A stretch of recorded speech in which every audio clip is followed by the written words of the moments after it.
নতুন বছর চলে আসলো, পুরনো বছরকে আলবিদা জানাতে তাই চলে গেছিলাম 31 ডিসেম্বরে মঙ্গলদ্বীপে ঘুরতে। কখনো যাওয়া হয়নি, তো ভাবলাম এই বছরটা নষ্ট না করে একটা দিন তো কাজে লাগানো যাক, তাই চলে গেছিলাম 31শে ডিসেম্বরে মঙ্গলদ্বীপে। আর এই দেখো মঙ্গলদ্বীপের এটা হচ্ছে মেন গেট। আমি কিন্তু ফার্স্ট টাইম গেছি, খুবই ভালো লেগেছে। চারিদিকে হই হুল্লো, পিকনিক, মানে ভীষণ ভালো লাগছে, সুন্দর পরিবেশ চারিদিকে। আর এই দ্বীপটা হচ্ছে একদম গঙ্গার মাঝখানে, চারিদিকে গঙ্গা।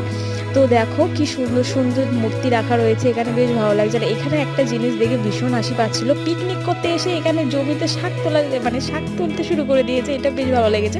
তো আমারও দেখে একটু মন চাইলে আমিও শাক তুলবো, তো একটু পরে তুলবো। তো ভাবলাম যে নৌকা রয়েছে, একটু নৌকায় বসে একটু সুন্দর সময় কাটাই। তো বসে বসে চিপস খাচ্ছিলাম, সুন্দর সময় কাটালাম, ভিউ দেখলাম চারিপাশে, খুব সুন্দর লাগছিল গঙ্গার ধারে বসে। এরকমভাবে তো কখনো বসা হয়ে ওঠে না, খুবই কম বসা হয়। তো এই দেখো যাওয়ার পথে আমি ভাবলাম একটু ধনেপাতা তুলে নিয়ে যাই বাড়ি।